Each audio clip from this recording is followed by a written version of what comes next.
All right, so you want to know about Rich Dad, Poor Dad, right? Without like reading the whole thing. Yeah. We got you. Yeah, we're diving deep. Yeah, this book, it's been popular for like forever. Absolutely. And today we're going to get into like the core message and give you some actual usable stuff. Yeah, some actionable advice. That's awesome. Yeah. So what really draws people to this book is how Robert Kiyosaki uses his own life as an example. Oh, yeah. And he had these two dads, right? His actual father, Mm-hmm. who he calls poor dad, and then his friend's father, who he calls rich dad. Oh, interesting. They were both successful in their careers, Right. but their approach to money, Totally. totally different. Yeah, and it seems like it really shaped how he sees money, too. Oh, absolutely. So his poor dad, even with a good job and education, Yeah. he always seemed to be struggling. Yeah, he was always struggling. But then his friend's dad, Rich Dad, he was like a high school dropout, Right. but built this whole business empire. Yeah, he built an empire and achieved financial freedom. Wow. Yeah, so it really is about your money mindset. Yeah, it makes a huge difference. Huge difference. Huge difference. And one of Kiyosaki's most famous concepts, which I think really gets people to think differently, is the idea of assets versus liabilities. Oh, yeah, that's a big one. It's such a simple concept, Yeah. but so powerful. Yeah, so what's the difference? Like, Yeah. why does it matter so much? So Rich Dad taught Kiyosaki that an asset puts money in your pocket, right? Okay. A liability takes money out. Okay. Think of it this way. An asset is like a money-making machine. It works for you even while you sleep. I like that. So that could be rental property, right? Oh, okay. Brings in rent, or stocks that pay dividends. Right. Or even a business that generates profits. Okay. A liability, on the other hand, that's something that costs you money. Oh, okay, got it. So like your car, Right. your mortgage. That new phone you had to have. That fancy gadget you just had to have. Oh, yeah. I'm starting to see why people get stuck in that, The rat race. the rat race, yeah. Yeah, they're so focused on getting those liabilities Yeah. instead of building assets. Right. It's like they're just, Running on a treadmill. yeah, working harder and harder, but Yeah, but getting nowhere. yeah, getting nowhere financially for sure. It's not about how much you make. Right. It's what you do with it. Right. And Kiyosaki really drives that point home with those simple cash flow diagrams Okay. in the book. And you can literally see the difference Oh, wow. in how the rich manage their money Mhm. compared to the poor and the middle class. Okay. Can you describe those diagrams a little more? Yeah, absolutely. So imagine two simple drawings side by side. Okay. One is the poor cash flow, Mm-hmm. and the other is the rich cash flow. Got it. The poor diagram shows income flowing in from a job, Right. A job. but then it flows right back out Yeah. to expenses like your housing, Okay. food transportation, and any debt you have. It's like a leaky bucket. It's totally a leaky bucket. Yeah. The rich diagram, though, Right. shows income flowing in from things like businesses or dividends Okay. and rental properties. Oh, a lot of different sources. A lot of different sources. That's that. And sure, you have expenses, Right. but a good chunk of that income is going into getting more assets. Oh, okay. So it's like this positive feedback loop Oh, that's cool. of building wealth. I like that visual. Yeah. So for someone just starting out, like wanting to build wealth, what would Kiyosaki say? Yeah. So his big message is to mind your own business. Okay. But he doesn't just mean start a company. Right. It's about changing your mindset Okay. from being an employee to being an owner. So even with like a 9 to 5, you can still. You can still think like an investor. Okay. Absolutely. Got it. Look for ways to build up those assets. Exactly. Yeah. So it could be buying a rental property or investing in the stock market Yeah. or even starting a side hustle. Yeah. Starting a side hustle, That could turn into something bigger. that could eventually become your main thing. Yeah, and Kiyosaki, he doesn't really sugarcoat it, does he? No, he's pretty straight up. Yeah, he says building wealth takes work, Yeah. education, and really challenging how you think about things.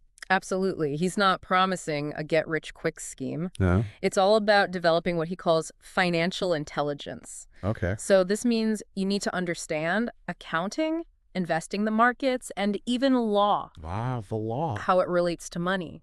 Okay. Yeah. And he even talks about how the rich use corporations to their advantage. Yeah, it does. Not in like a shady way, Right. but in a way that legally minimizes their risk and taxes. Right, so they're not doing anything illegal, Exactly. but they're using this system, They're understanding the rules of the game. right, to their advantage. Yeah, and using them to their advantage. Okay, so it's like you got to learn the rules of the game Yeah. to play it better. Exactly. Got it. And he even has this board game called Cash Flow. Oh, really? Designed to teach these real-life financial concepts. Wow. And he tells the story about a woman who got really upset while playing. Oh, no. Because she was so focused on winning quickly that she missed the point. Oh. The point is to learn to build sustainable wealth over time. It sounds like she was stuck in that get rich quick. Yeah, she was looking for shortcuts. Yeah, instead of building a solid... Instead of building that foundation of financial knowledge. Yeah, and that's what Kiyosaki is all about. He wants you to change how you think. Totally. Develop that financial intelligence. Yeah. And take action. Take action. Consistently. Yeah, even if they're small steps. Absolutely. Even if they're small steps at first. Yeah. He believes anyone can achieve financial freedom. That's awesome. Yeah. But you got to put in the effort to educate yourself and be willing to challenge what everyone else thinks. You got to be willing to be different. Think differently. So it's not just reading the book and hoping for the best. No, it's not passive. Yeah. You have to take those principles and actually apply them. Put them into practice in your own life. Right, exactly. Cool. He provides a roadmap. Yeah. But you have to walk it. Got to walk the path. Yeah. You're in the driver's seat. All right, so we want to dive into some specific strategies from Kiyosaki for building wealth and achieving financial freedom in part 2 of our deep dive. Absolutely. Let's do it. Yeah, that's coming up next. Sounds good. So we talked about building assets and getting that financial intelligence right. Yeah. But let's get into like the actual steps. Yeah, what can people actually do to put this into action? Yeah, that's the real question. Yeah, the million-dollar question. So does Kiyosaki give us like specific strategies? He does give some strategies. Okay. But he's also really clear that there's no like... one size fits all. Yeah, no one size fits all approach. Right, it's going to depend on you and your situation. Absolutely depends on your circumstances, how much risk you're willing to take and what your financial goals are. Totally. But one thing that really stood out to me was his focus on understanding all the different kinds of assets. Oh, okay. He talks about real estate, stocks, businesses. All of them offer unique ways to build wealth. So let's break those down. Okay. Starting with real estate. Okay. Kiyosaki seems to really love real estate. Oh, he does. Let's get some great examples of how he's used it to build his own wealth. Yeah, like that story about buying that small condo for a steal and then flipping it a year later. Making a huge profit. Yeah, for a big profit. Yeah. And remember, he wasn't even doing the work himself. Right. He hired a property manager. Right. So he's not being a landlord. Exactly. He's building systems and using other people's expertise. So you can free up your time. Yeah, free up your time and energy. Yeah, that's a good point. You don't have to become a landlord. No, you don't. To make money in real estate. You just got to find the deals, understand how to finance them, and then set up a system that brings in that passive income. Okay, cool. So it's about making your money work for you. Exactly. Make your money work for you, not the other way around. Yeah. And what about stocks? Okay, so with stocks, Kiyosaki takes a more active approach than just passively investing in index funds. Right. He wants you to really develop your financial intelligence to the point where you can find those undervalued companies that have a lot of growth potential. He calls himself a type 2 investor. Right? Yes, he does. What does that even mean? So that means he's willing to do the research, go against the crowd, and invest in those companies that maybe aren't on everyone's radar yet. He's looking for those hidden gems that have the potential to really explode in value. Yeah, he told that story about how he bought stock in this small oil company before they made a big discovery. Yeah, before it hit it big. That's amazing. And it just shows that with the right knowledge and a little bit of calculated risk, you can get those big rewards. Right, but he's not just guessing, is he? No, he's not throwing darts at a board. Yeah, he's using his knowledge to make these decisions. Yeah, he's using his financial intelligence to analyze companies. Understand market trends and make those informed decisions. So it's about developing that skill set. Yeah. To see the opportunities that other people miss. Exactly. Okay, so what about businesses then? So Kiyosaki definitely believes in the power of being an entrepreneur. But he also knows it's not for everyone. Right, not everyone wants to start a business. Exactly. He says you really need to look at your strengths, your interests, how much risk you're comfortable with before jumping into the world of entrepreneurship. Makes sense. And he says it's important to find a business you're passionate about. Right. And that can bring in passive income. Yeah. He talks about setting up systems. Right. Finding the right people to manage those systems. So the business can run without you. Yeah, so it can run smoothly even if you're not there all the time. Okay, so it's about working smarter, not harder. Exactly. Right. And speaking of that, Yeah. let's talk about corporations. Okay. He seems to really think they're important for building wealth. Oh, absolutely. He really believes in the power of corporations. Okay. He goes into how they can offer some serious tax advantages and ways to protect your assets Interesting. that individuals just don't have. He even goes into the history of taxes. Yeah, he talks about how corporations were created as a way for wealthy people to protect their assets and pay less in taxes. He's not saying do anything illegal, though. Yeah, not at all. Okay. He's just saying you got to understand the rules of the game. Right, and use them to your advantage. Exactly. It's all legal. Yeah. It's just about being smart. Got it. And using the system to your benefit. So it's like, don't hate the player, hate the game. Exactly. Don't hate the player, hate the game. Right. It's about being financially savvy. Yeah. And knowing how to use the system to create wealth. So ignoring corporations or not understanding them can actually hurt you. Really? Especially when you're trying to build long-term wealth.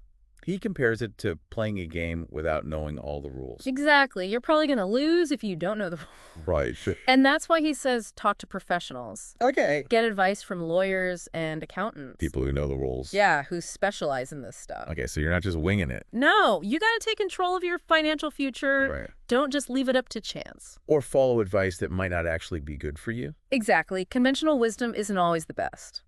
That's a good point. Yeah. So this all sounds empowering, right? Yeah, it does. But Kiyosaki is also realistic about the challenges. Okay. He talks about these 5 roadblocks. Okay, what are they? Fear, cynicism, laziness, bad habits, and arrogance. Okay, so things that can hold you back. Yeah, things that can really get in your way. Right. And he doesn't just point them out, does he? No, he gives you ways to overcome them. Okay. He talks about facing your fears, questioning your doubts, developing good financial habits, and learning from your mistakes. So it's about being proactive. Absolutely. It's about taking control. He tells that story about Colonel Sanders. Yeah. Right? Yeah, who got rejected over 1,000 times. Wow.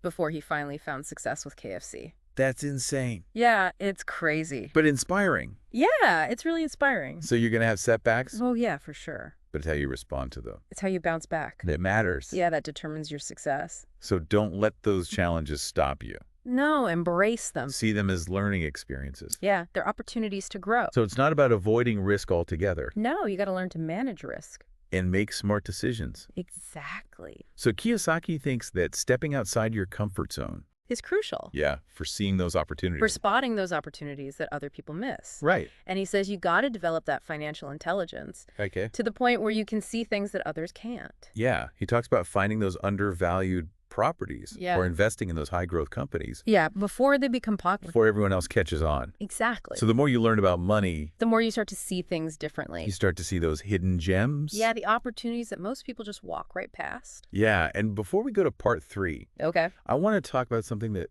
really stuck with me. Okay. Kiyosaki's emphasis on giving back. Yeah. And leaving a legacy. Yeah, creating something that goes beyond just your own wealth. Yeah, it's a really cool part of his philosophy. It is. He talks about using your money. To make a positive impact. Yeah, whether it's through giving to charity. Yeah, supporting causes you believe in. Or investing in businesses that create jobs. That help other people. It's a good reminder that real wealth is about more than just money. Yeah, it's about making a difference. Yeah. Leaving the world a better place. Powerful message. It really is. So are you ready to get into some of the most interesting insights from Rich Dad, Poor Dad? Absolutely. And see how they can apply to you.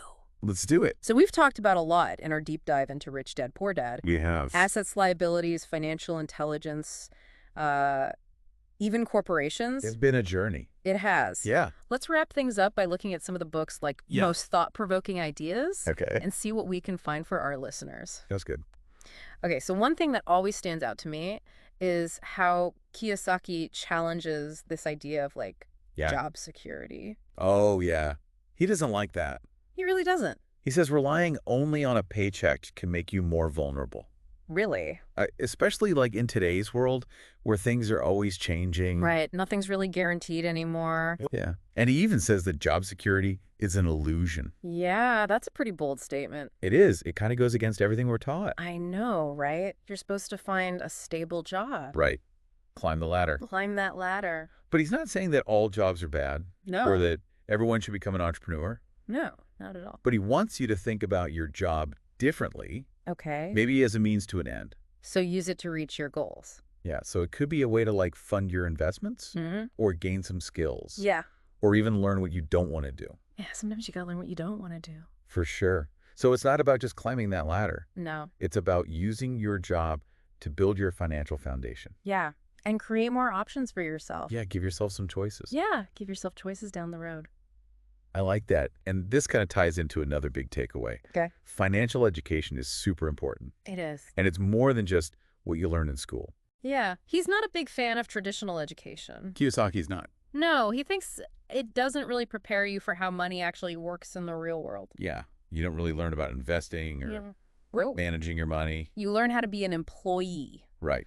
Not an owner. Yeah, so he's all about becoming a lifelong learner. Absolutely. When it comes to finances. Yeah, he still goes to seminars and workshops. Really? Even though he's already successful. He's always learning. Always learning. That's awesome. He's always trying to get better. Wow.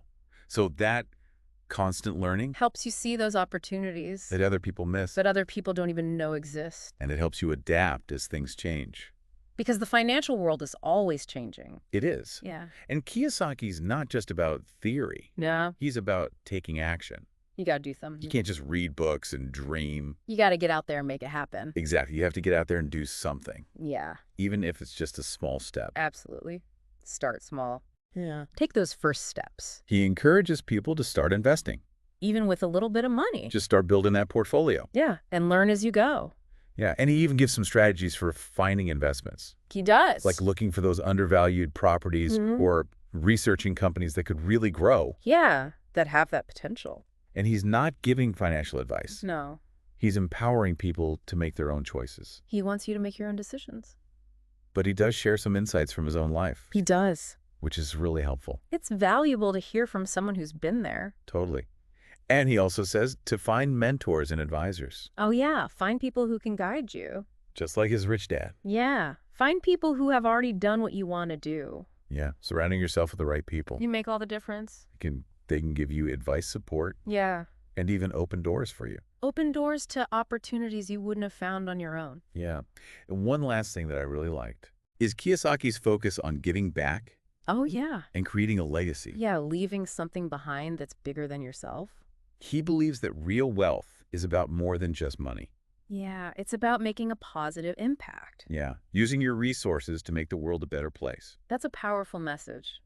It is. Rich Dad, Poor Dad is more than just a finance book. It is. It's about changing how you think about money. Yeah. Taking control of your financial future. And creating a life that's full of abundance. Yeah. And purpose. So for our listener who's been with us on this deep dive, yeah, we hope you take what you've learned and use it. Absolutely. Start small. Yeah. Be consistent. And never stop learning. Yeah. Keep learning, keep growing, and keep diving deep. That's the key. All right. Until next time. See you then.